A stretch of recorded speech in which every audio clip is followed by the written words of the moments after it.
Okay, thank you, everyone, and it's really good to be here again in the room. I'm grateful to those who are physically present, but I know a lot of people would like to be, but aren't able to. We are continuing in a set of bonus lectures that have a goal, and that goal is to specifically highlight a new generation of opportunities that are afforded us in the sphere of the coverage of the class, namely categorical simulation and modeling, and the categorical software engineering and data structures used to achieve that. And I'm particularly highlighting the role and the opportunities opened by double categories, double functors, which play a key role in encoding information for models of double theories. And there's a bigger story here that we're working towards with 4 levels of the hierarchy. Double doctrines, which sort of articulate at a high level the sort of broad features and affordances offered for theories of a certain type. So tabulator theories or Cartesian tabulator double theories or Cartesian double theories. Double theories that are simple, very simple in their character and sort of minimalist. Those are the doctrines. And then within a doctrine, you have a theory, which might be a theory that describes causal loop diagrams, compositional causal loop diagrams, or compositional stock flow diagrams, compositional Petri nets.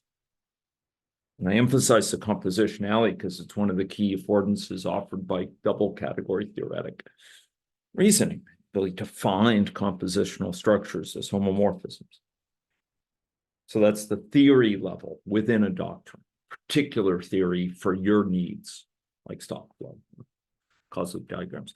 And then we have, for that theory, you could be excused for thinking of the theory a bit like a schema, a presentation of a schema that has certain objects and certain morphisms. And the next level down is mapping that into something analogous to set. But instead of being set, instead of mapping from this double category, including this sort of schema, as it were, into set, we map it into a double category, with the most common one being span. And we're going to spend some extra time emphasizing that. And finally, there's that model. So it might be a model of a causal loop diagram with a particular arrangement of variables, links with polarities, and because we're characterizing it in a double category theoretic way, we automatically get a category out that encodes that embodies that causal loop diagram, a category that embodies the stock flow diagram, a category that embodies the Petri net. And that gives us all the benefits of working with a category. So within this area, we have these categories representing specific, say, diagrams, but we can have instances of those diagrams that take, for example, a stock. Thanks.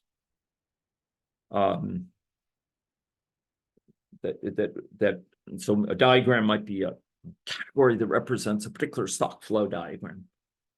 And in an instance, we'll map that to particular values of the stocks, of each of the stocks. Or Petri net, map it to particular tokens that are in a particular place of a Petri net. Or for a causal loop diagram, maybe it would associate a real number with every variable.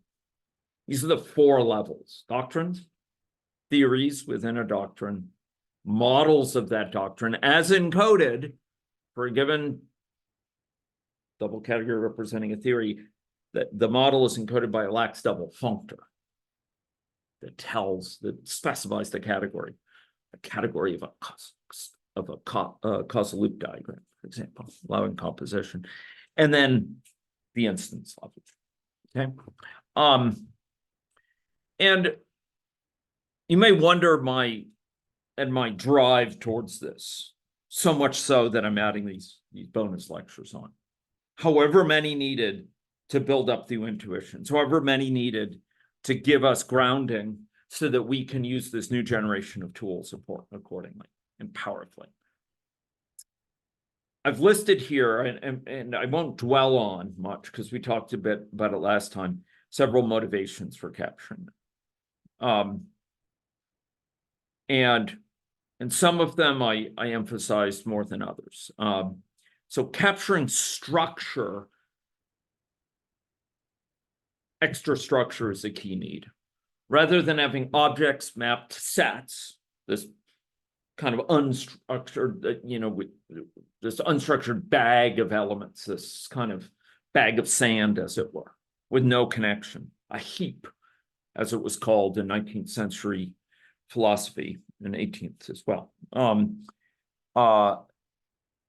Instead of that, we have a set of, dogs, a set of people, a set of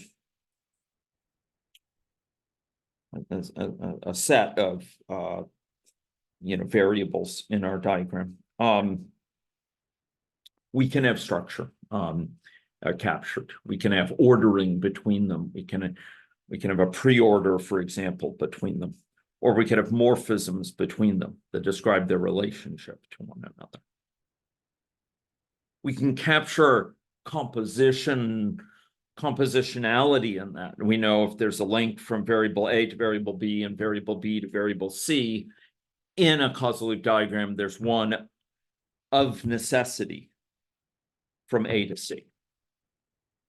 And we know that if there's a dependency of force of infection or of the new flow of new infections in a stock flow diagram on force of infection, and a force of infection depends on the prevalence of infectives in the population, and prevalence of infectives in the population depends not only no total number of people in the population, but on the number of infectives in the population.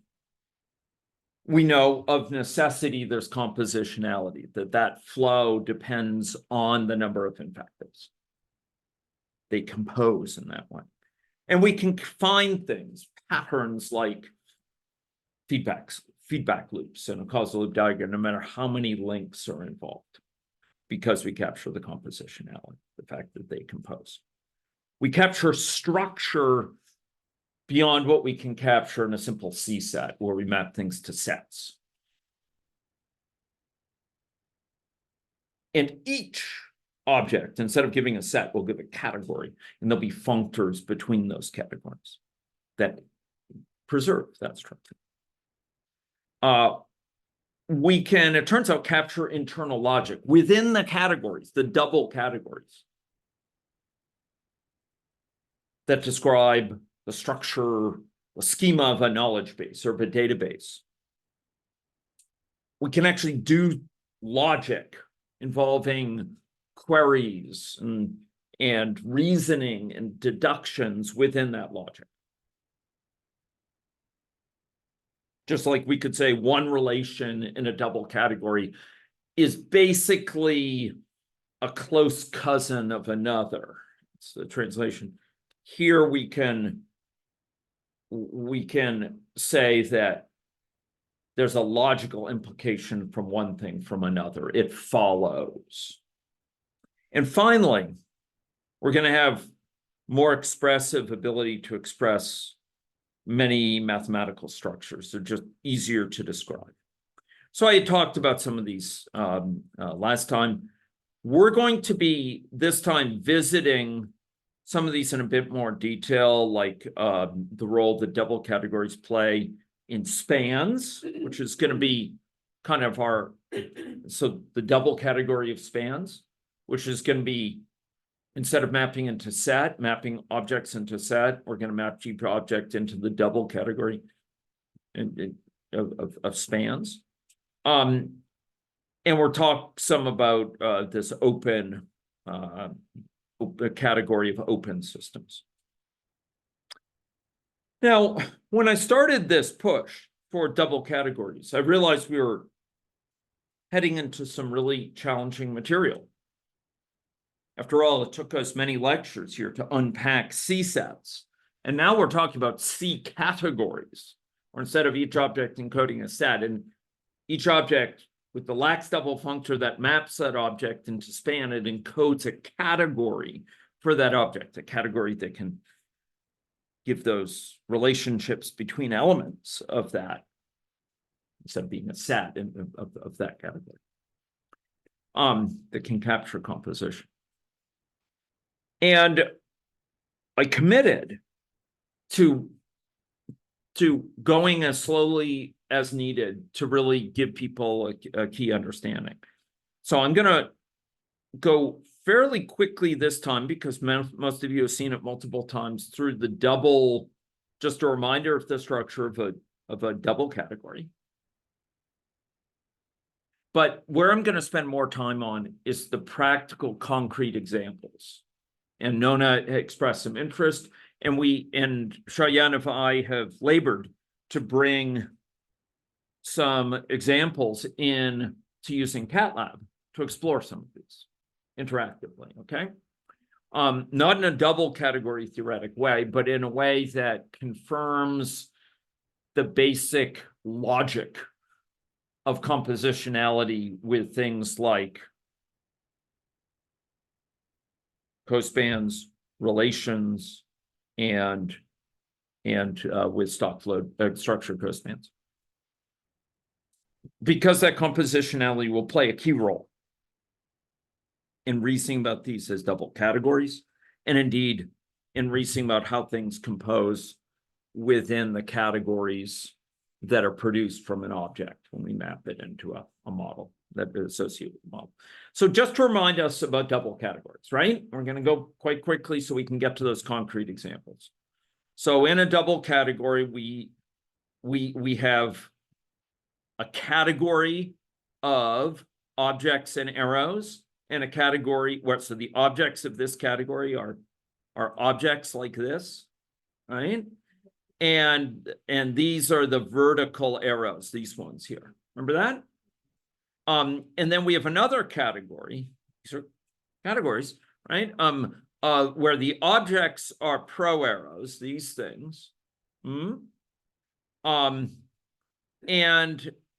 the arrows of that other category are two cells, these things, right?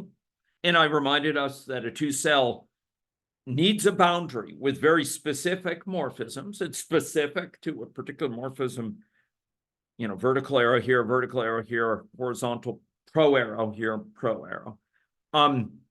But just because there's such a boundary doesn't mean there's, just as there's a frame, doesn't mean there's a picture in the frame, as John By says, right? This needs such a frame, a two cell needs such a frame, but just because there's a frame doesn't mean there's a two cell. Yeah, it's not sufficient. It may be that M and N are incompatible relations. They don't encode compatible information given F and G, right? Or it may be that this represents a span between two sets. This represents a span, and there's no natural mapping between those spans. There's no structure preserving mapping between the spans. Okay?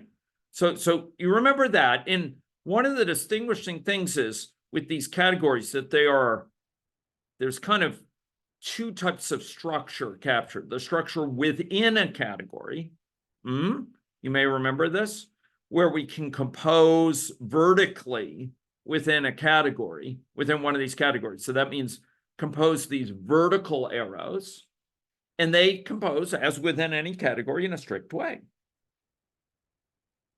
And what I mean by that is if you compose them with the vertical identity for a given point here. So like this has a vertical identity. And if you composed F with that vertical identity, you get back F exactly.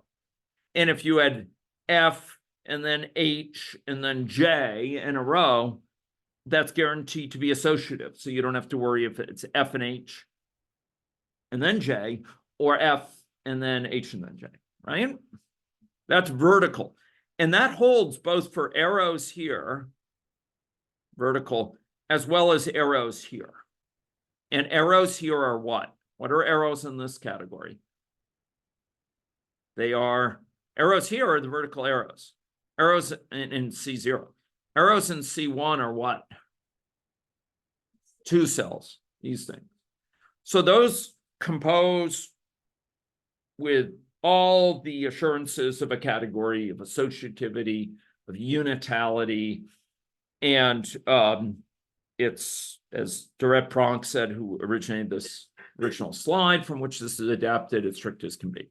It's horizontally that we get the looseness. Looseness in the sense that if we compose a pro arrow, that's why they do these little ticks here, with an identity pro. So if we have a pro arrow from A to B, and we have an identity pro arrow, that's different from an identity vertical arrow.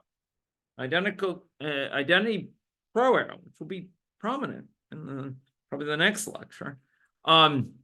It's going to play a really important role in our understanding. The identity pro arrow on B, every object has an identity pro arrow and an identity arrow, right? And they're different. And the identity pro arrow after H here is not exactly the same as H, but there's an isomorphism between them. And similarly, if the identity pro arrow on A here, composed with H, is not exactly H, but there's in general there's an isomorphism between them. Okay, and here if we do F and then G and then H, it's not exactly the same. It's not guaranteed to be exactly the same as F and then G and H and then H, but it's guaranteed to have an isomorphism between them. And we're going to see this, okay? But I did want to emphasize here that these rules where it's not exactly the same, but it's the same up to isomorphism, to invertible isomorphism, right? That is for the horizontal things, the horizontal pro arrows, the horizontal composition here. It's not on the nose. It is in a way that is up to isomorphism. Now, you may wonder where this Y come from. These are the so-called external identities. That's what Evan calls them and some others call them. I think John doesn't like it that much, but the wording, because he's very careful about how to choose certain words. And so every object has every object in C. Objects here are what? They're objects. They're things like this, right? In fact, I'm flipping back and forth so often. I'm going to just copy this thing so I have it right there, so you don't have to like watch the slides flip by super frequently. Okay, so here we go again. Okay, so objects here are these guys, right? And their identity, external identity, they have an internal identity. Remember that? Each of these has an internal identity, which is a what? What is their internal identity within C0? It's an object in C, it's an arrow in C0. What's an arrow in C0? Vertical identity. What is this so-called external identity? What does it give? It gives an object in C1. It's the pro arrow. It's the identity pro arrow. And arrows in C0 have an identity what? In C1, which is an arrow. So the objects have an identity and C1, which is an identity pro arrow here. The arrows in C, what are the arrows in C0? They are vertical arrows, and each of them has an identity what? 2 cell that kind of goes from M to M. This is its domain, and so it's also its codomain. We talk about a 2 cell here, having this is its domain, this is its codomain, this is its source. That's why there's a source here. And this is its target. So it has a source and target that are vertical arrows, right? An arrow here. This is a functor. These are functors. They're mapping arrows to arrows, objects to objects. So each one of those 2 cells has a source that's an arrow. It's an arrow in C1. So this functor maps morphisms here, 2 cells, into morphisms here, which are vertical arrows. So it has a source, which is a vertical arrow, and a target, which is a vertical arrow, through this external thing, right? And it's these that are the loose arrows as far as like this. Remember that? It's strict vertically with these. They have identities, and it's strict when you compose with them. You know, F and then identity on X will just be F. F with identity on Y will just be F, right? With the appropriate ordering. Okay, so I think we're comfortable with these general notions again, but it's good to have a reminder. You know, UGA asked last time, and I wasn't able to give a suitable answer when it asks about coherence conditions, that these have to satisfy coherence. And I kind of mumbled that I thought it basically involves how these things play nicely with each other. They have to guarantee certain nice behavior. But I wasn't able to be specific about it. And I said I'd look into it. And the answer is, it's these coherence conditions, which are the same as for monoidal categories, or generalize them for monoidal categories. And generally, it says here how the identity ends up playing with different factors here. And you notice a kind of left, so you have these types of sort of transformations here, and then here there's this pentagon identity which has to deal with it. Basically guarantees it's well behaved no matter how you parenthesize these things. Okay, so if you go like this and you go like this, it commutes, and this has to commute here. Okay, so there's from monoidal categories, and you could read about it here in Wikipedia. And from monoidal categories, you get these same sort of laws about how these play together nicely. And it may seem like an annoying detail, but it just saves so much worry when you're working with these things. You don't have to worry where the parentheses are, right? Or that these things play nicely together in some sort of way. Okay, and there's some extra rules here involving this so-called this functoriality of uniters. You know, we can either apply the inverse of this first and then do a double cell, or we can do the double cell first and then the inverse of it, and we're guaranteed to have the same thing. Again, it's well behaved, right? So with arrows vertically, associativity and composition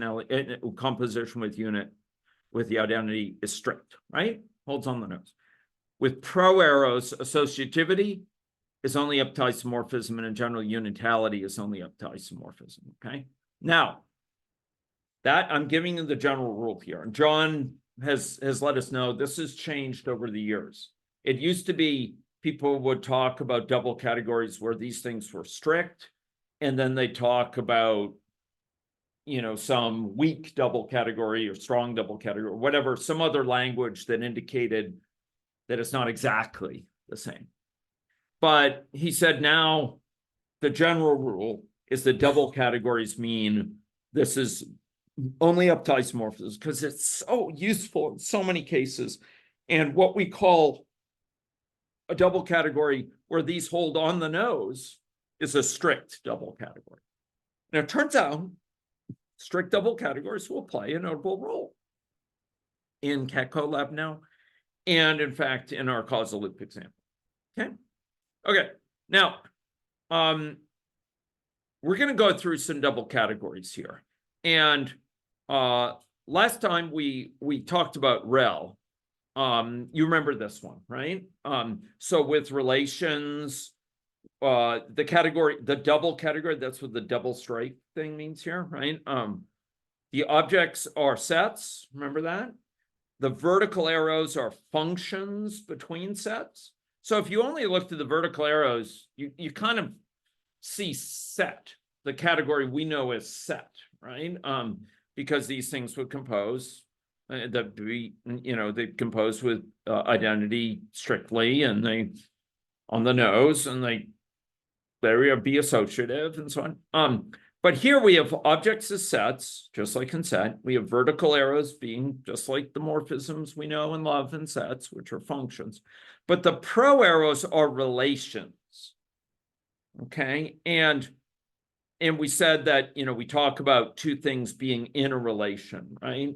A person and dogs. We use the example, right? Caregivers who are persons and dogs for whom they care. Some people have no dogs for whom they care. Some people have many dogs for whom they care. Some dogs have multiple people for whom they care. Some dogs have no one to care for them. Some dogs have one person to care for them, right? This is a relation. And we said the two cell here encodes whether that relation is the same, is a close cousin of this other relation, whether they're compatible as viewed through the lens of U and V, right? So if you map people to ages and V map dogs to dog ages, there'd be a relation between people ages and dog ages. And if the relation between people and dogs, when you consider their ages, is the same as this relation R prime, there's a two cell. It says they're compatible. They compare, to be close cousins, to be compatible, right? Or you could map to, you here could map to, someone's nutritional status, right? For person, and dogs to their, health. And now we have relations between people's nutritional status and health, right? And so here I called it a thin category or flat category, a flat double category, or thin double category, because this either exists or it doesn't, right? Just like in a pre-order, right? Do you remember pre-order categories? Like we have objects or numbers, and there exists a morphism from one number to the other, from number A to number B, if and only if A evenly divides B. Remember that? Or an arrow from A to B if A is less than or equal to B, right? There, the arrows, the morphisms weren't mappings, but they indicated a relation of some sort. Remember that? And this is kind of like a relation. This is a way encoded relation. And like there, with those pre-orders, we either have one, two cell, or we don't, right? And there could be two relations here that are incompatible through U and V, and they just wouldn't have a two cell. It would be an empty picture frame, right? It wouldn't hold John's proverbial picture of George Washington, okay?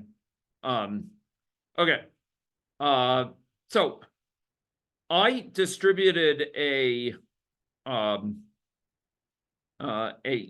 little exercise called relations and spans identity mumble. Okay, so you can go download it from the site, the course site, or maybe Nona, you could let Mehdi see it here. Okay, it's this one here: relations and span, identities and composition. Nona asked for some concrete examples, so I wanted to be true to that and provide some concrete examples, and I think they're an asset. So, sorry, this code is available in Canvas or? Canvas, yep. Okay. Yep, it's posted on Canvas. And so is number 21, which follows that, okay? Yeah. Okay, so I'm gonna go over to 20, and here we go. So I'll give you a minute to open it, but this just imports some CATLAB stuff up front. And we're going to look at here on relations and spans. Okay. 20. Yeah. Okay. So it turns out this is one of many areas of CATLAB we haven't had a chance to really explore. It has lots of really nifty things in it. And I phrase this partly as an invitation to you to explore more, okay? But we can encode here in CATLAB relations. And we can have relations between types, different types, and we can compose relations. So we can encode relations in multiple ways. For example, a Boolean rig, where rig stands, it's like a ring that is like plus and times, but where plus is or, times is and, but it doesn't have a negative, so they leave out the end. It's a rig. It's also called the semi-ring, okay? No negative. What we're going to encode here is one with 3 values.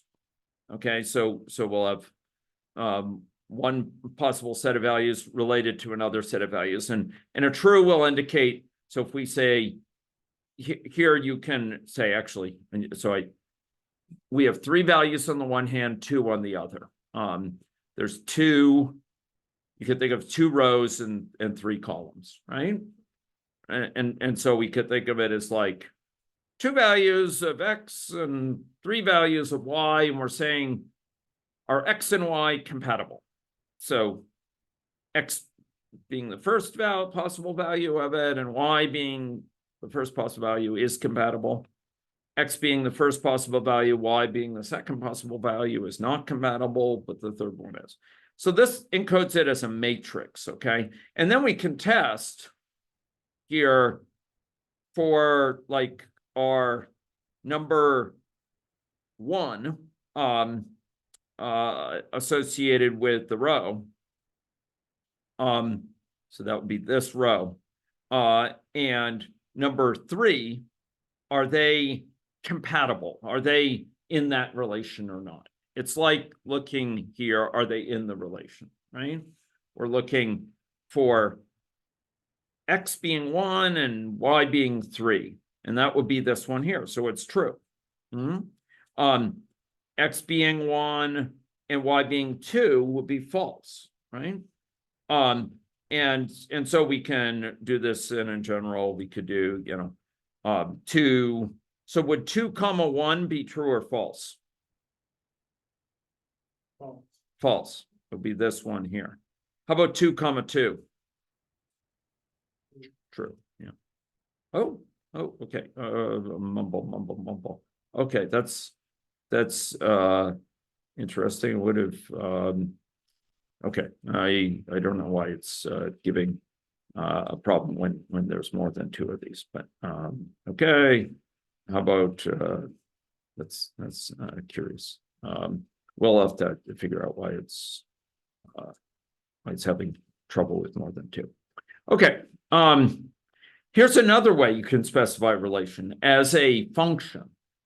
So this is a relation from X to Y, like S to T here, that it's going to test is X, are the absolute values of X and Y within 2 of each other.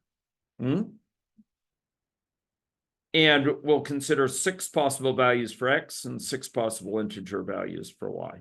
Okay, there we go. And here's another relation for Y and Z. Notice I'm suggesting that we'll probably compose them. If Y's value mod 2 is the same as X or Z's value mod 2. In other words, only if they're both even or both odd will they be in this relation, right? They'll be only in that second relation if both of them are odd or if both of them are even, right? Are we comfortable with that? So here we go. So here are two relations, R and S.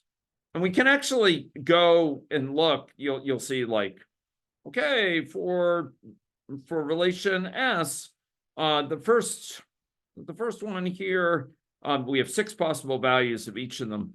But when Y is 1 and Z is 1, it'll be true.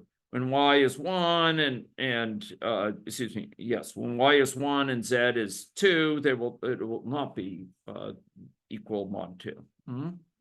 So we can look something on that. But the more interesting thing from this perspective, this double theory perspective is, remember, these are pro arrows, and pro arrows can be what?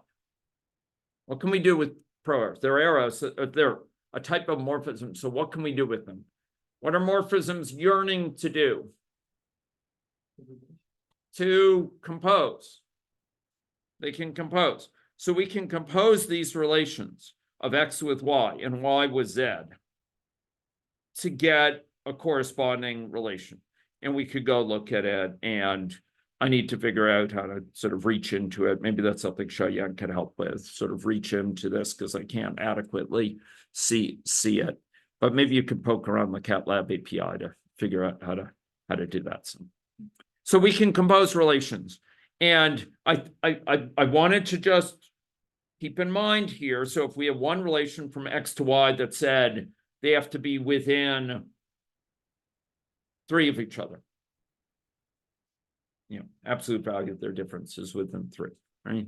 And then, or within 2 of each other. And then another one which said that, so X, say S and T, whether they're within 2 of each other. Another one, T and then U, whether or not this one is even with a value for U.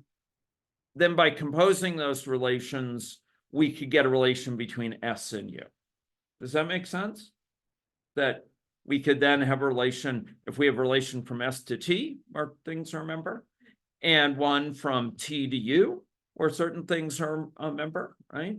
We'd be able to pair these up, right? S, values of S and T, you have a particular value T, maybe there's many values of U for that T, and for each of those values of U for that T, we'd have one from S to U, right? So it's a little bit like matrix multiplication. For every S, you have certain values of T that it's in relation, sorry? T to U. Yeah, if there's a pro arrow here from T to U, we would just compose them around T, right? So if we had S having a member T, 3, and U, and the relation from U, T to U, having 3 mapped to Fido, Subi, and Spot. Those are dogs, in case you didn't know. Then we would have a composed morphism from S to those dogs, okay? Where person S can map to 3, and it's therefore and 3 maps to Subi, Spot, and Fido, and therefore person S, a given person S, maps to Subi, Spot, and Fido in U.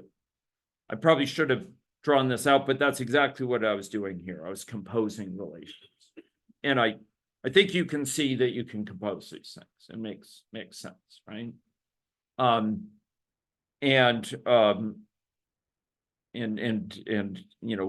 T is like a hidden variable that goes away when you compose them. We consider all the variables T that are in the relation R with a given value of S, and then for each of those there'll be values of U that are linked to it, and because of that we get a relation for the composed relation between S and all those values of U. Do you get those? Do you get that point? Are you comfortable with this composing horizontally? How does it compose vertically? You tell me. How does it compose vertically? What is U? What is it? What are vertical arrows? They are functions. We know how to compose functions. It's just like set, right? We know how to compose functions. It's just composed like set, right? Does that make sense? Yeah. For databases, for example. Yeah. Yes. Validations. Yes. For example, customers with orders. That's right. Orders with shipping. Excellent. So that implies, so if you have Mehdi mentioned customers with orders and orders with product shipped, for example. If you have those two relations, it implies, it induces a composition of them is logically implied from people to product shipped, right? It just follows, and as a matter of logic, that if a person is associated with these orders, it's a relation, and these orders are associated with products associated with them, then there's a relation from people to products that are shipped, right? That makes sense? Now, there's also compositionality involving vertical two cells. Let's think about two cells. We have a map here, a relation from S to T with relation R. And let's suppose we have a compatible one here from S prime to T prime, right? Maybe these are ages, dog age, person age. And then maybe we have another one from person ages to, young, middle-aged, old, or something like that, right? In person years. And we have a mapping from dog ages to young dog, middle-aged dog, old dog, right? Then, and there's another relation, R double prime, that's basically like R, but it's just a relation between young dogs and, people by whether they're young, medium, or old, middle-aged or old, and dogs whether they're young, middle-aged, and old. Does that make sense? Then these could compose, right? So that would imply for each R relation here between people and dogs, you get a compatible relation between whether a dog is young, middle, or a person is young, middle-aged, or old, and whether a dog is young, middle-aged, or old. It implies if you have two of these vertically, they compose. Because this indicates R is kind of compatible with R prime, given U and V. And there'd be another one down here. If there's a two cell there, it implies this is compatible with another one, then it follows that R is compatible with R double prime. And I'd ask you to remember back to our pre-orders. Do you remember our pre-orders? Remember that? If A is less than or equal to B, so there's a link, right? And B is less than or equal to C, there's a link. It follows of necessity that A is less than or equal to C. It's composition. It's transitivity in a graph sense, right? One follows the other, right? Are you comfortable with that? It's the same idea here. As in a pre-order, you either have this or you don't. And if there's two in a row like this, you can compose them and you can have one from R to R double prime. Does that make sense? That's vertical. What would it mean to compose horizontally? These squares, these two cells. What would that mean? These double cells or something.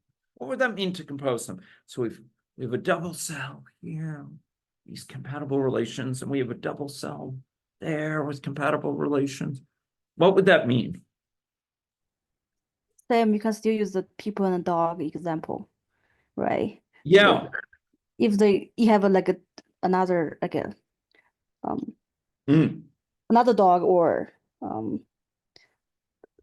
dog clothes or anything else, like just dog clothes. Yeah, that's a good one. Dog and dog. A relation, right? Yeah, you could have a relation between dogs and their clothes, or dogs and the age of their clothes, and this could be dogs and their clothes. And you could have like for each piece of clothing. Example is funny, but you can understand through setting up the example. Yeah, and so you can compose, and you'd get a relation there between people and dog clothes, but you'd get a relation. You'd get compatible relations between people and dog, and people. people in dog clothes and people's ages in dog clothes, and they'd be compatible. Yes. Yeah. So there's composition horizontally of these two cells. Okay. What would a identity pro arrow be here? Well, let me ask, let's do the easy one first. What's an identity vertical arrow here for S? What does it mean to have an identity vertical arrow for S?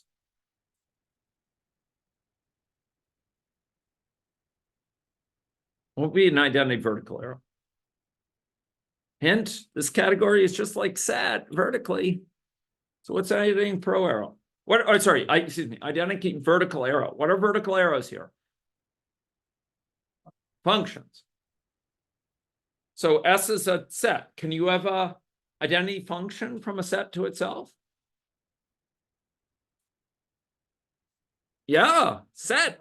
The category set, every set is guaranteed one, right? It just maps its elements to themselves, right? So that's the vertical identity. What's the horizontal? What's an identity pro arrow here? Yeah, so a pro arrow is a relation. So could there be an identity relation? What's an identity? Any set has a relation with itself, right? Right? So we'd be considering pairs of values of S, right? And each value of S would have a relation, would be in the relation with itself, with no other, right? Yeah. So there's an identity pro arrow. And you could compose it with any other relation from S to T. If you have an identity relation from S to S, and you kind of compose it from one from S to T, it's just the one from S to T. It adds no value. Just like an identity function from S to itself composed with U gives no difference. Are you comfortable with that? Okay. Okay. So let's open. So we have this relation open. Okay. It exhibited displeasure. We'll have to figure out why. Okay. So here are these two relations. We can force them. We can compose them, and we can have fun with relations. And we'll have more fun in our group sometime with relations. Okay. Now we're going to look at spans. By the way, why am I talking about relations? It's a double category. That's what I'm emphasizing, right? It's a certain type of double category. Now we're going to talk about a double category with very different feel to it. It's going to be the double category span, but instead of saying span for any category where the objects are objects of that category, arrows are arrows in that category, pro arrows are span. This is any old normal category C. No. We're going to talk about span of set. So objects are going to be objects in set. What's an object in a set? What is, so set. The arrows are going to be arrows in set. What's an arrow in set? Function. Pro arrows are spans like this. So there is a pro arrow from S to T if there exists some span like this involving a set A. Okay. So this is one we were talking about last time, and we ended up, finding some things to emphasize. So I want to dwell on this more. Squares here talk about the compatibility of these spans, really. If they depict, do you remember this for relations? We asked, like, is this compatible with that, right? Is it basically a close cousin of this as viewed for U and V? Is it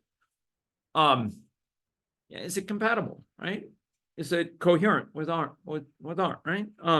Here, is this span coherent with this? We have these maps. What are vertical maps here? They're what? What is a vertical arrow? It's a what?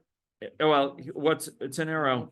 It's a morphism, and here we're dealing with span of set, so it's what's a vertical arrow? Function. It's a function. It's a function, right? And the question is this span compatible? Does it preserve the structure here in a way of this span? Sort of like what we had in REL, but here we're looking for a certain relationship with pullbacks here. Okay, but this square has to commute. So if you go for a given A, for the top span, we map it to a T, and then we map it with V to a T prime. That has to be the same as mapping from that element of A to its equivalent, kind of its proxy and its equivalent in its corresponding one in A prime, and then mapping to T prime, right? This is a little bit like, do you remember with the notion of homomorphism? Like with homomorphism, we don't just map any old edge to any old edge and any old vertex to any old vertex. No, they have to be consistent, right? Remember the naturality condition? Do you remember that? Look, if we take an edge in the first graph and we consider its source, right? Right, so we consider for given edge, we take its source, right? That has to be and then map it over to the other one. Remember that? To the other graph? We say, where does this vertex go in the other graph, right? That has to be the same as doing what? So starting with an edge in G1 or GA and extracting its source. So it's edge in GA. So we extract its source. It's a vertex in GA, and then we map it over to GA prime, this graph, A prime. That has to be the same as doing what? Mapping the edge over to G prime and then taking its source there. So this is like extracting the source here, then mapping it over to the other graph has to be the same as mapping it over to the other graph of the edge and then extracting its source. Do you get that idea? So it says basically, are they compatible, right? Are they coherent? Are they consistent? Are they close cousins of each other? Does one preserve the essential structure of the other, right? Which is a key notion in category theory, right? We have morphisms between things or functors between categories when mapping from one to the other preserves the structure, right? Remember that with functors, it has to preserve composition, it has to preserve identity. It's the same idea here. We have to preserve the structure for source and preserve the structure for target, right? Kind of like in a graph, right? We wouldn't call this kind of a close relative of this graph if it didn't preserve this. Maybe this one collapses some things down that this one doesn't, but it has to collapse it down in a way that preserves the essential mapping of source and target. You notice I call these source and target. That's going to end up being value. Yeah. So kind of similar idea here. Okay, now I'm building this up. You notice these pullbacks. So when we have these spans, these pro arrows. So this pro arrow is from what to what? What is this pro arrow from? From what to what? This is a pro arrow. So in the double category, it's a pro arrow. It's one of these guys, right? I'm gonna copy this again. By goodness, I'm gonna copy it again and have it for easy reference here. So here we go. And here we go. So this is a pro arrow. Okay, it's one of these guys, one of these ones like that, right? So it goes from it has a source and it has a target, right? It's just this exact thing here, right? Each where are pro arrows here? You point out to me where pro arrows are. Where are they? Where in this diagram are pro arrows? It even says it. Yeah, where in the diagram are they? Well, they're right here. object of C1, right? Each of them is a source, which is an object of C0. It's an object. It's one of these guys, right? And each is a target, an external target, one of these guys. What are S and T here? Well, they're functors mapping from C1 to C0, right? So they map objects to objects, right? The objects here are pro arrows, right? So each has a source object and each has a target object over here. Does that make sense? This functor maps objects to objects. Objects here are pro arrows. The source functor maps an object here, which is a pro arrow, to an object here, which is an object. And there. Does it make sense? Okay. This thing starts to grow on you. Okay. So this is a pro arrow. Where does it go? Whence does it come? Where does it come from? And whither does it go? Where does it go to? I'm going to learn you some English if you don't want. So where does it go from and where does it go to? If I could abuse. S to T. It's from, where'd my diagram go? From S to T. It goes from S to T. Okay. It goes from S to T.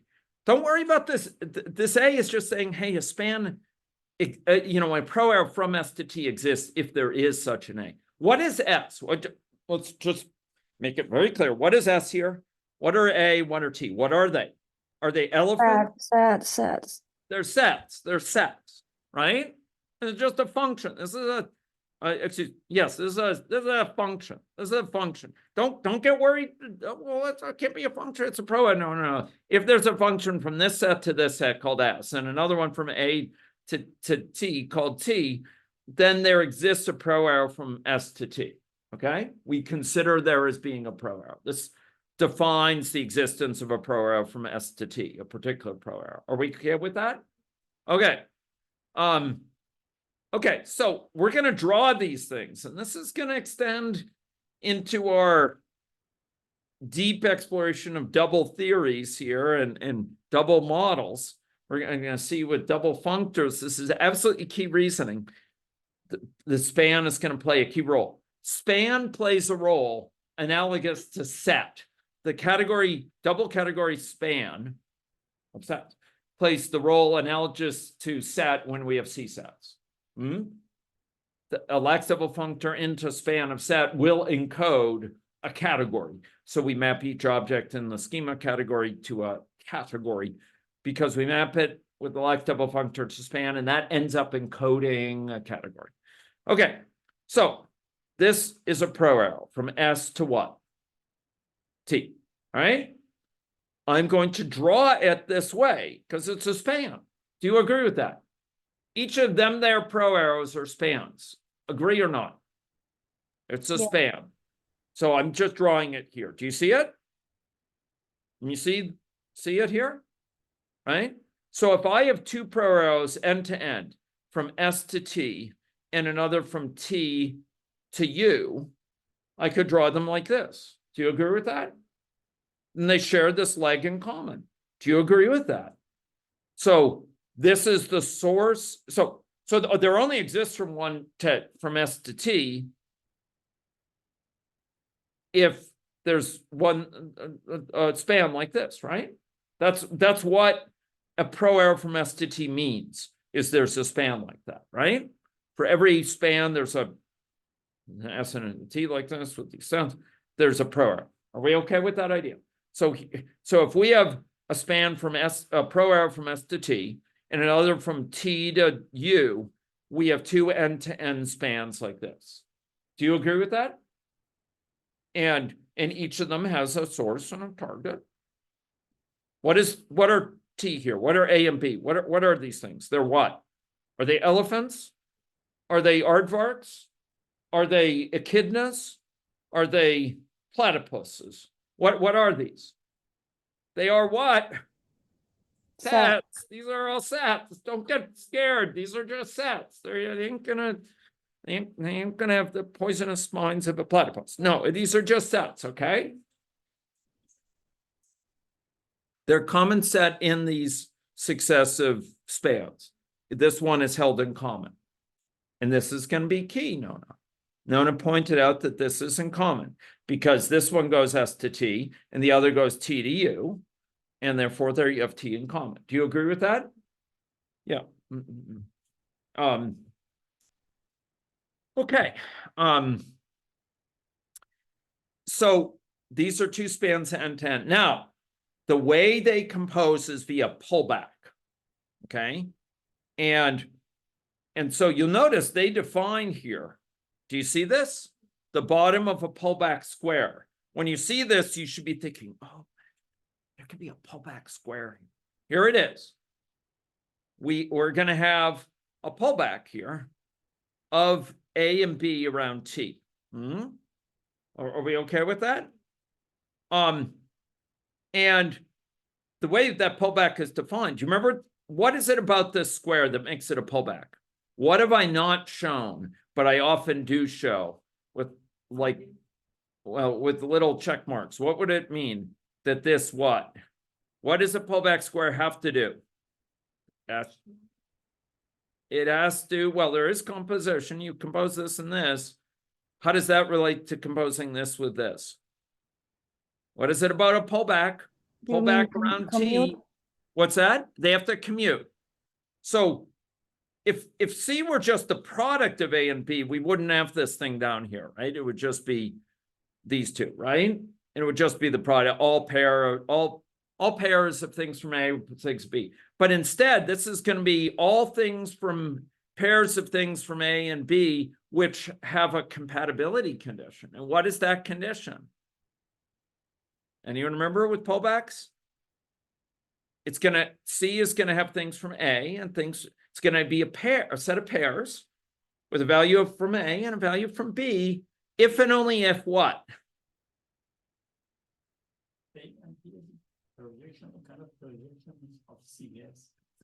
Yes, they're A projections. Absolutely. That's why it's called pi A, pi B. They're projections down. Like this is the first element of the pair. This is the second element of the pair. So the first element of the pair of C. So C is going to have a bunch of pairs. The first of them is going to be from A. The second is going to be from B. But it's not going to be any pair from A and any pair from B. It's more picky than that. It's more of a connoisseur.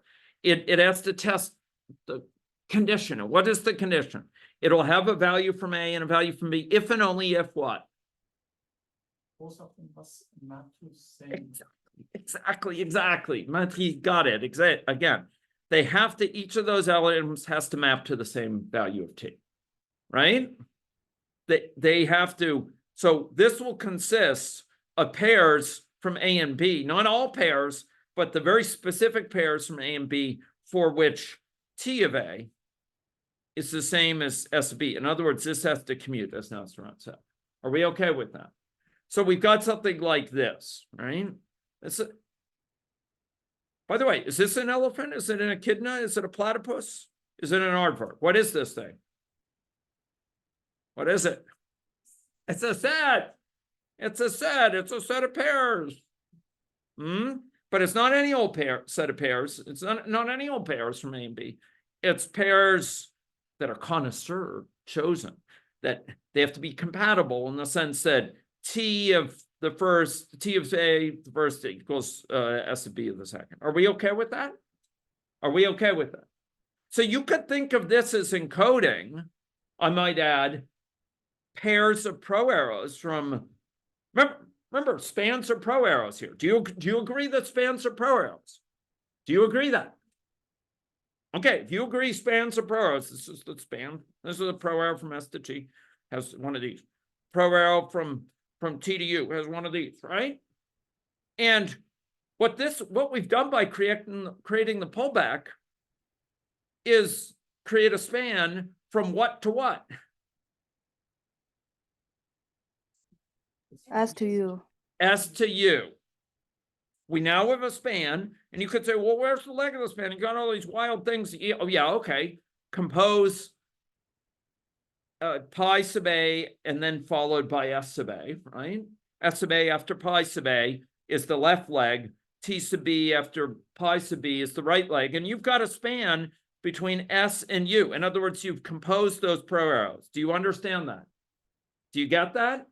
By constructing this pullback, that very act has composed these pro-arrows. And you've made sure that you've done it in a compatible way by being a pullback square, that you're not selecting any old element of A, which could map to a different T than this one, right? It has to map to the same T as this B, right? And that has to map then to the same U. So you've picked out things that go from a particular element of S to a particular element of U through a common T in the middle. Do you get that? And you have composed these pro arrows as a result. Do you get that point? We've composed these pro arrows together. This is like capturing pairs of end-to-end arrows from S to U. Do you get that point? It's like, just like one of these is an arrow from some element of S to some element T, right? This is an arrow, well, it's an arrow that maps from, this is an arrow of end-to-end arrows. Do we get that? And it's a pro arrow. It's a pro arrow. So we have pro arrow composition here by doing pullbacks. Do you get that point? Now, the question I asked last time, and the question that we really didn't adequately address, is what is the identity span here? What is the span that when you compose it in this way with any other gives back that any other span? That any other pro arrow? What does the identity pro arrow on S look like, right? What is the identity pro arrow on this? Well, it has to be a span. There has to be some A that maps to it, but what is that A and what is that map S, right? If there's an identity pro arrow on S, right? Remember with relations, we asked, is there an identity relation on S? Remember that? And Methy pointed out, yes, there is one, right? Just maps every customer to the same customer.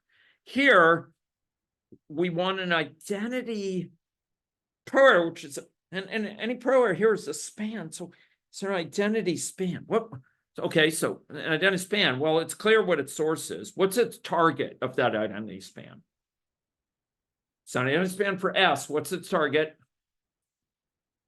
If it's an identity span for a pro arrow from S for S, remember every object has an identity pro arrow, just like every object has a separate identity vertical arrow. What's the identity pro arrow? It goes from what to what? Identity pro arrow goes from S to, if it's an identity pro arrow for S, it goes from S to what? S to S. S, yeah, to itself. Yeah. Okay, so you say, okay, it goes from itself to itself. So this has to be S, this has to be, well, what is A in the middle? It needs some A. What is that A? And what is this lowercase s? And what is that? What is this S? Well, I submit to you that identity pro arrow for S is of this form. And these are identities. Now let's walk through this. Let's walk through this. Make sure we're comfortable with it. Good and comfortable, okay? Are we good with this? And let's consider the composition. Can we? Okay.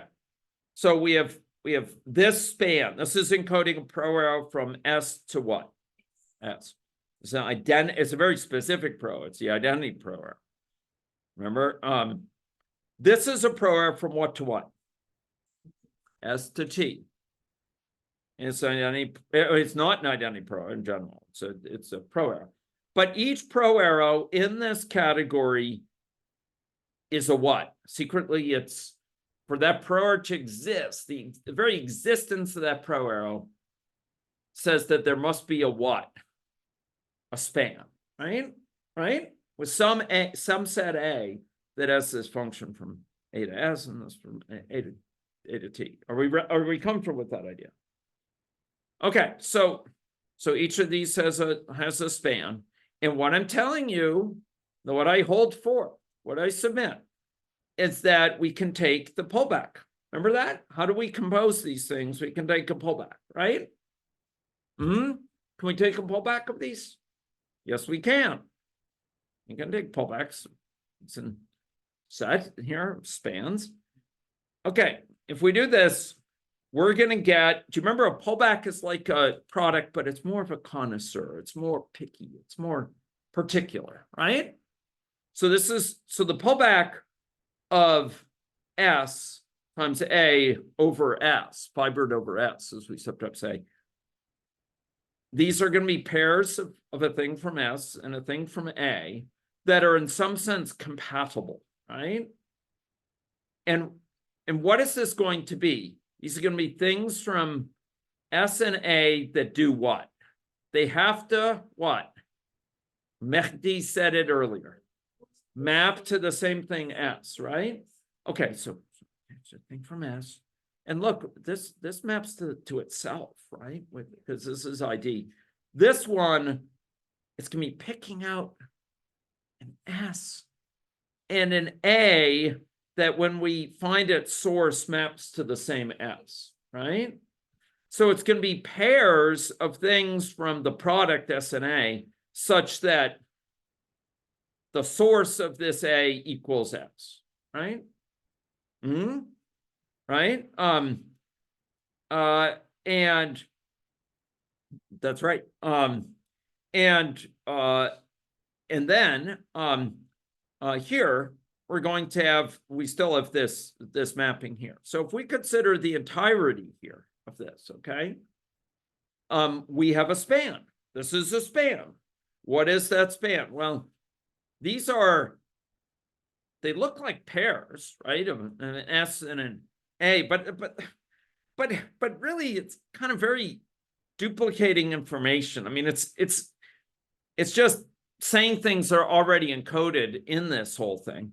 Because we have a pair of an S and an A where the S maps to the A maps to the S through S sub A. Okay, right?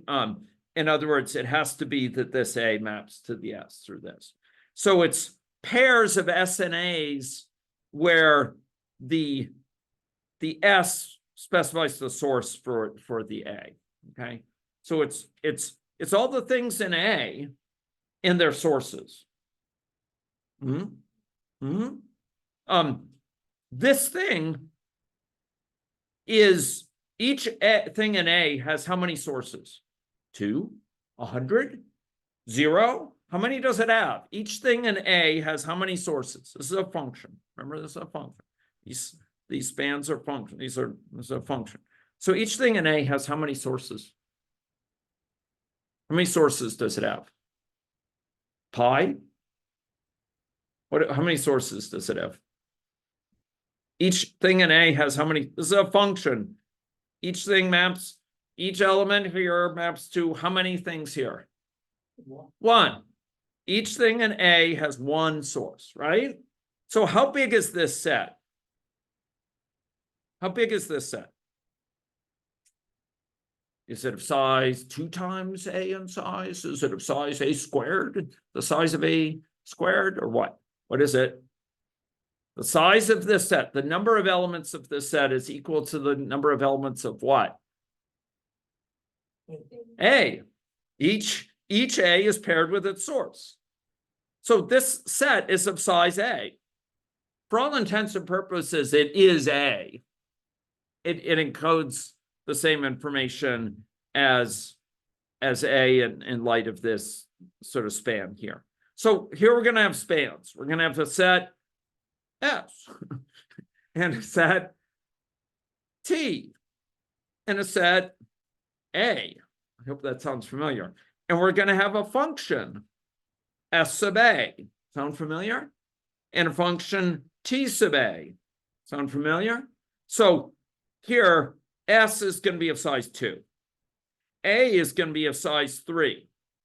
T is going to be of size 4. Are we okay with that? Okay or not? Okay.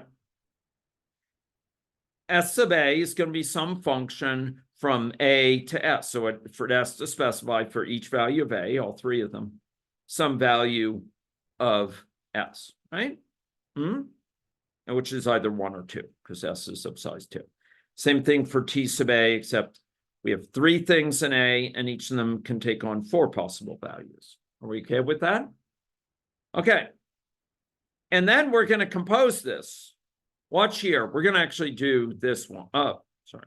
We're going to do this one here, where we have T, ID sub T. So here, so we're going to post-compose it with the identity. Okay, we're going to have this. We've just decoded, and we're going to compose it with this. Okay, and I tell you, it's going to give something that specifies for each value of A the target of it. It's just going to be a pair of things in A and target. Its total size to be the same as A, once again, because each thing in A has 1 target. Okay, so we're going to encode this span. Here we go. So we have T. T is going to be in the left, the right, and the apex. Here we go. And identity on T is going to map element 1 in T to 1, 2 in T to 2, 3 in T to 3, and 4 in T to 4. We're going to have a span of that. Are we okay with that? So now we have 2 spans. And now we could take the pullback of those spans, okay? And we're going to get something which is the composition, which is via the pullback. And we can take the apex of this pullback, and we get a set of size 3. We're in fin set, so it's the set of size 3. What is that set of size? What set had size 3 when we started? What set was size 3 here? A. We get something that's isomorphic to A. Nona?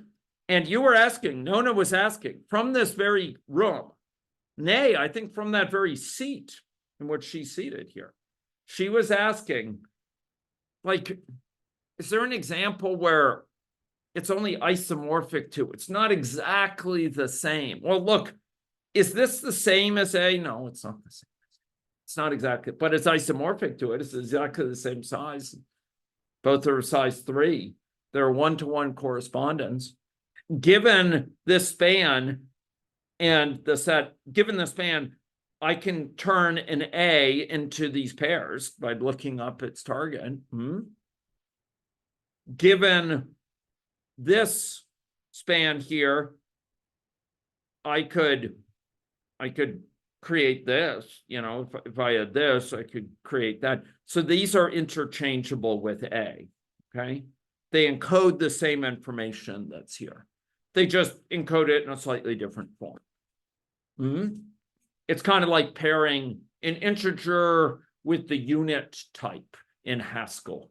It can only have 1 value. It adds no information beyond what we already had. No information. Is it the same as an int? It's not exactly the same, but for all intents and purposes, you can go back and forth. They're isomorphic. You can go from one to the other, go back and forth losslessly. So for all intents and purposes, a rose by any other name smells just as sweet. Is that okay? Yeah, okay. Okay. So I think we've covered this. The final one I want to talk about is one of great importance to us.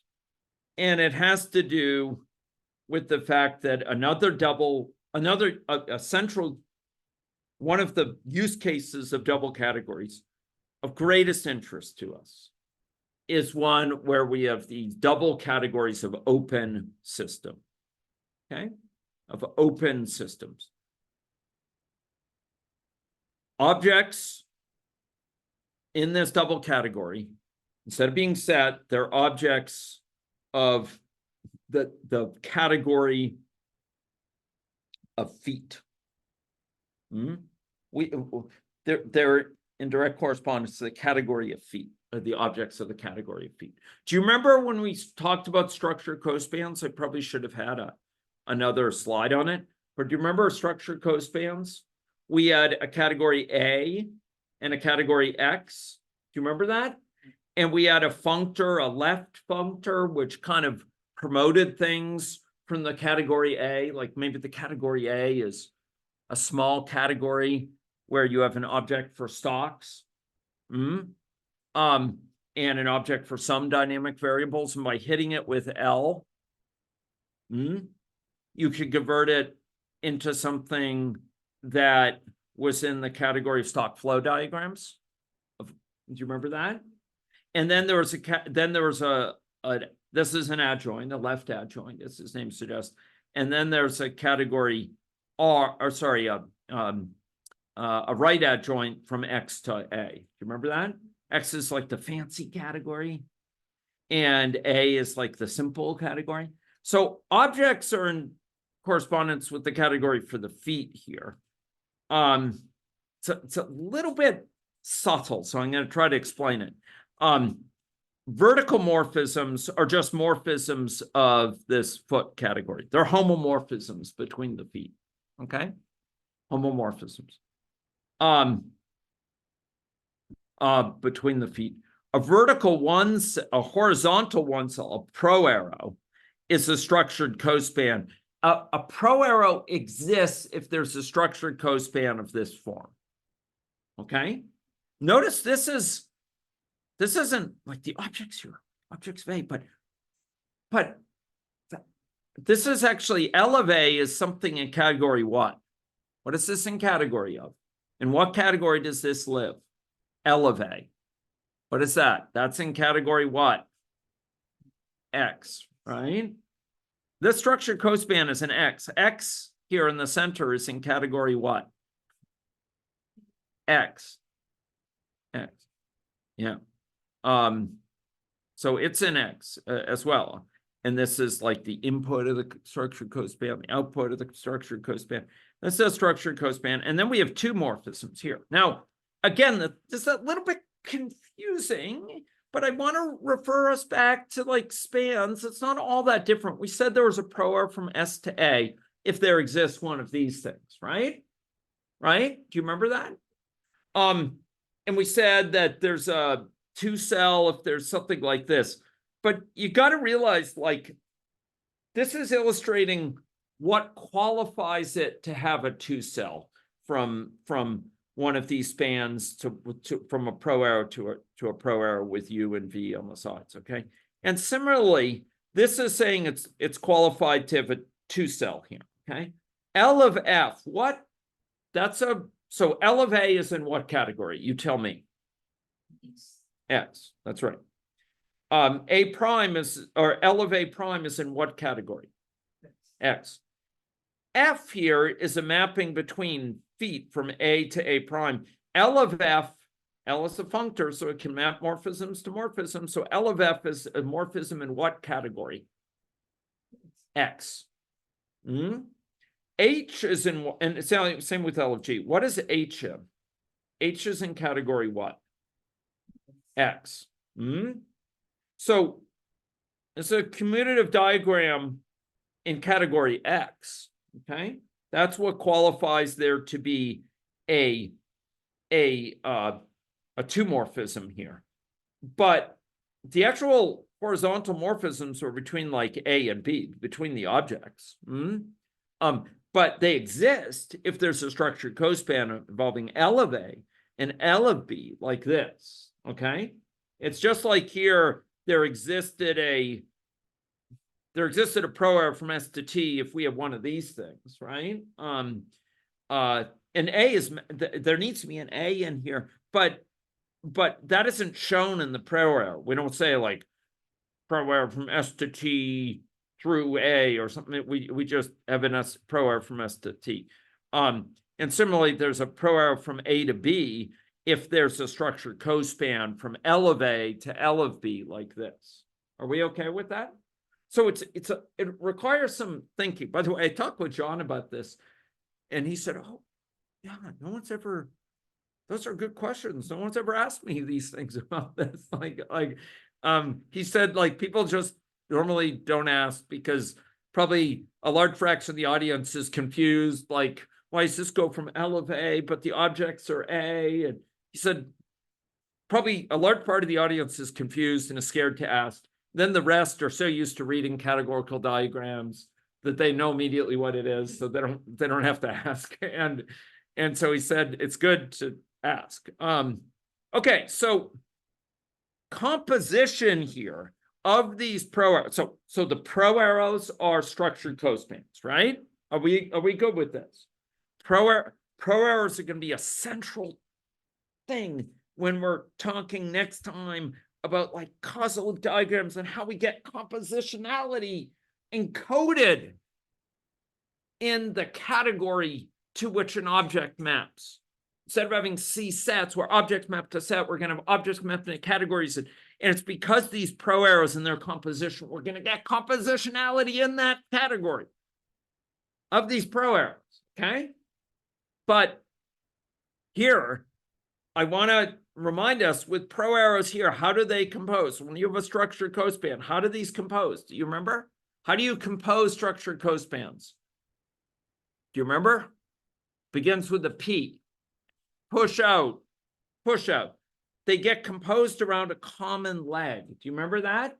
It's kind of like this leg provides a pointer into these things in Y that are held in common with things in X, and they're glued around these common things. Do you remember that?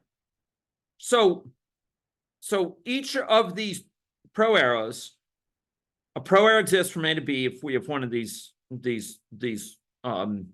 one of these structured cospans, right? So here we go. I'm going to draw out that structured cospan. Are we okay with that? So structured cospan in X, right? Okay, and this is a structured cospan in category X here, right? And what I'm telling you, what I'm holding forth, is that there is a push out here. And if you think like you're trying to memorize this in a different part of your brain than you used with spans, I'll remind you that pushouts and pullbacks are duals to each other.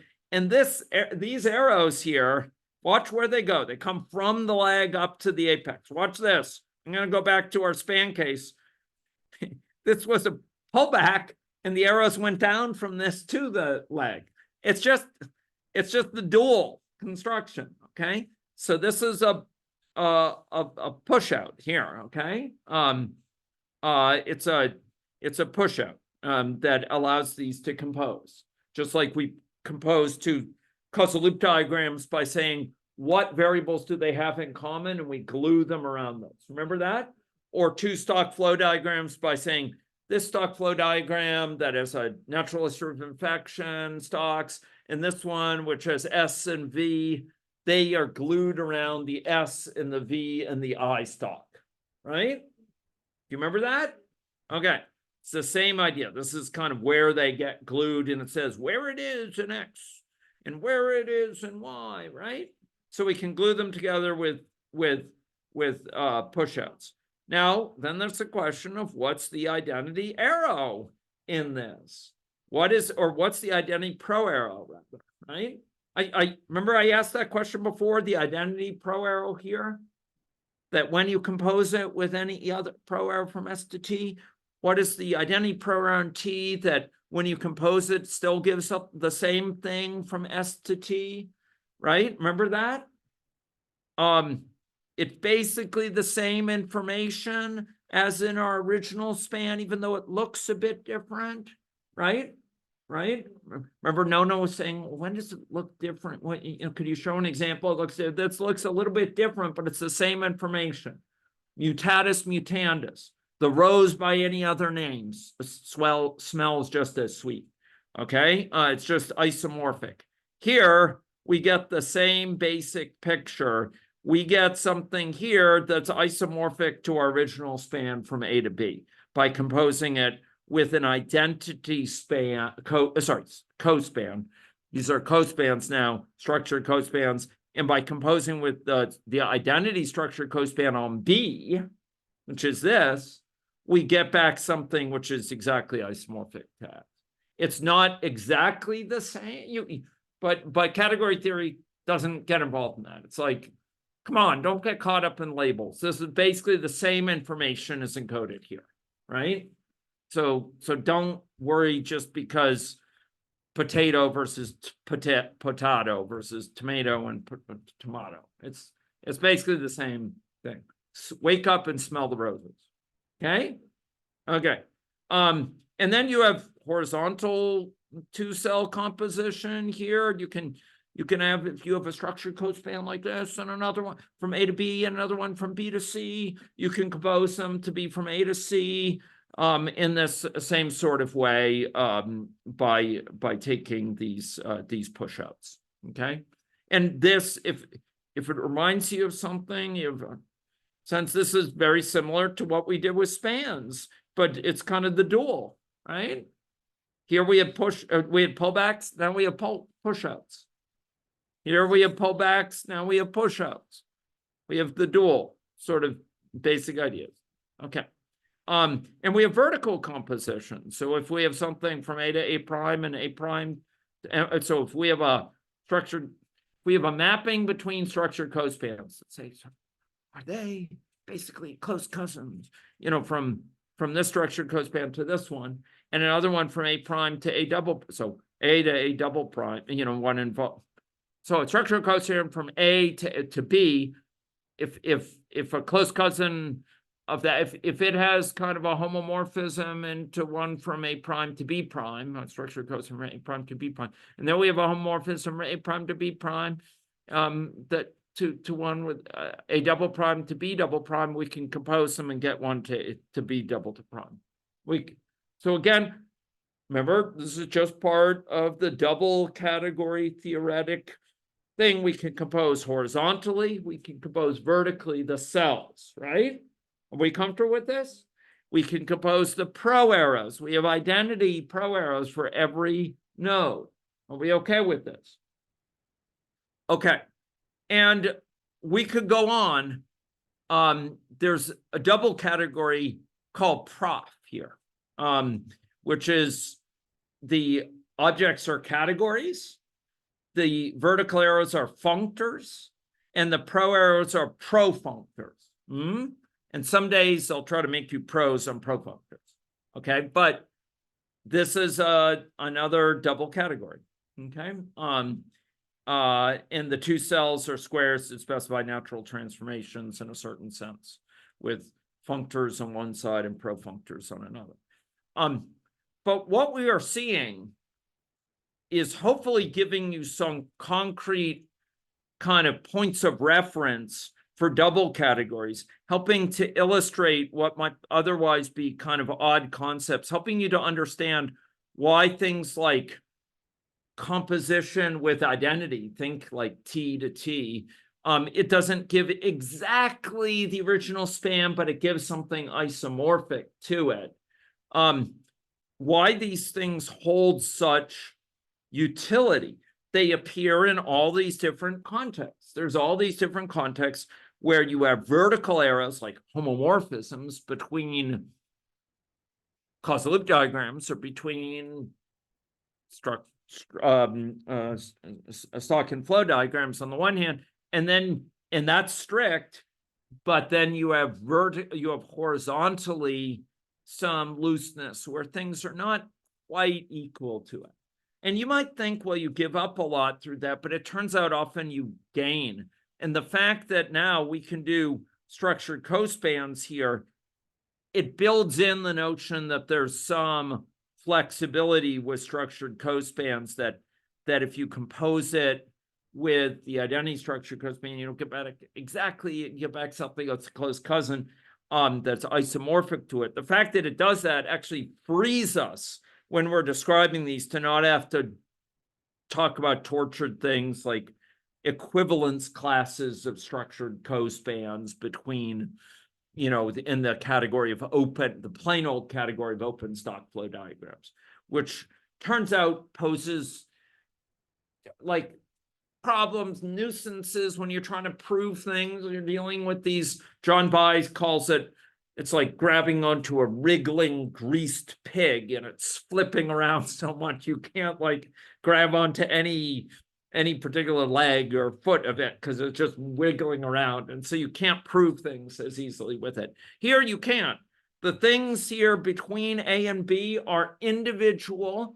So will be individual pro arrows that are each associated with an individual structured cospan, not an equivalence class, an individual one.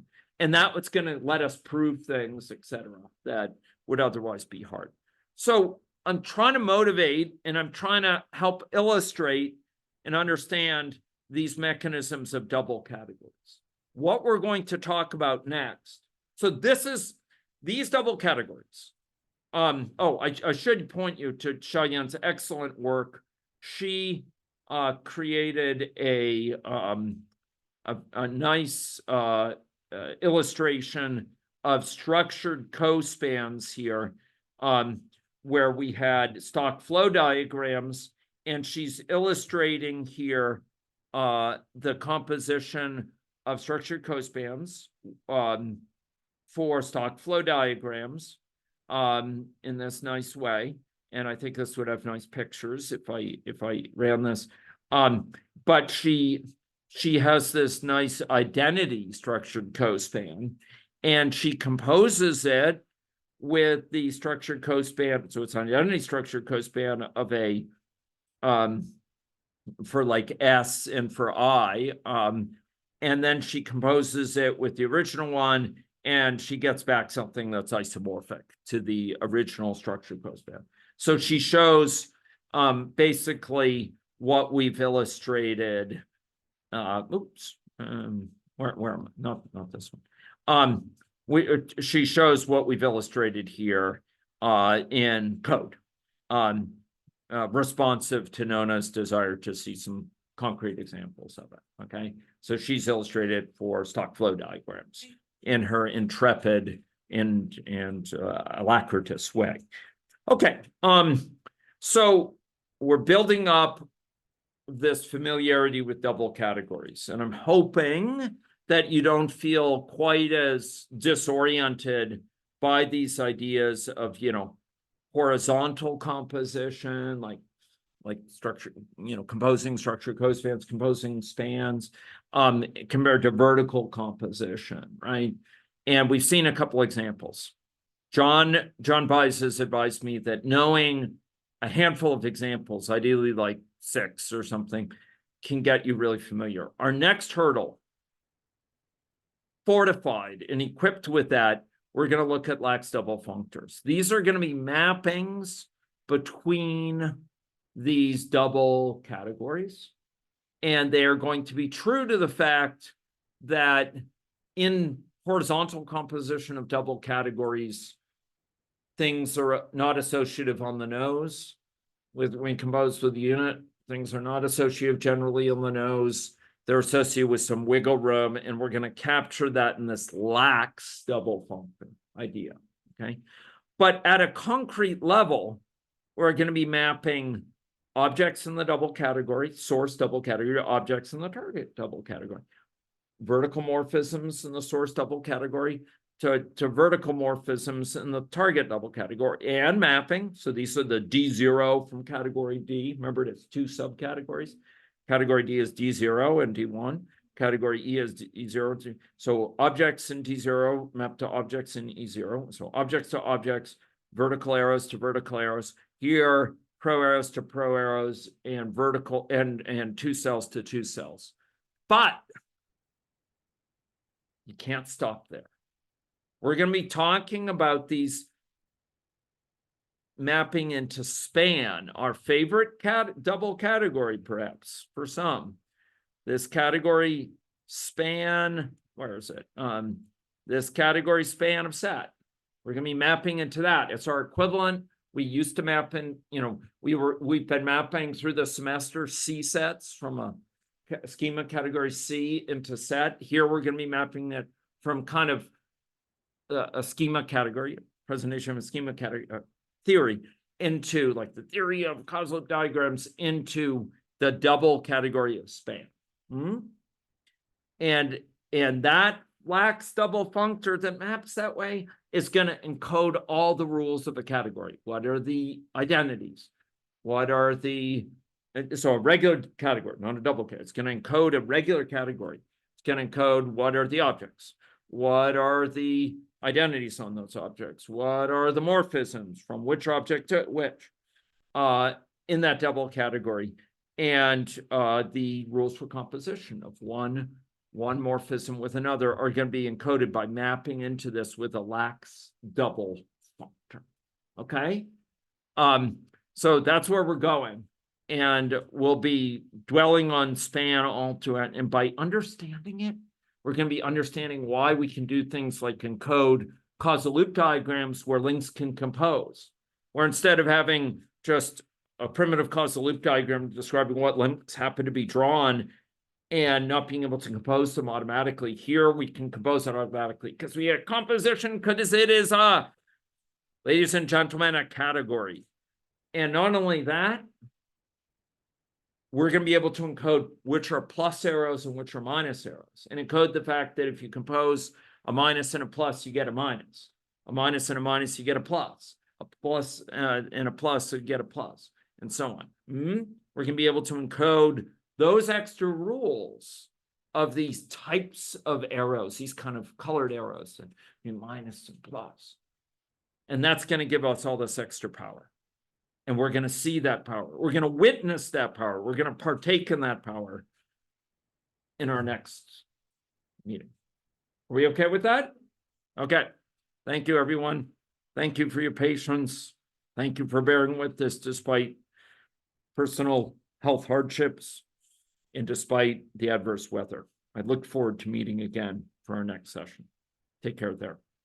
And thank you for your attendance.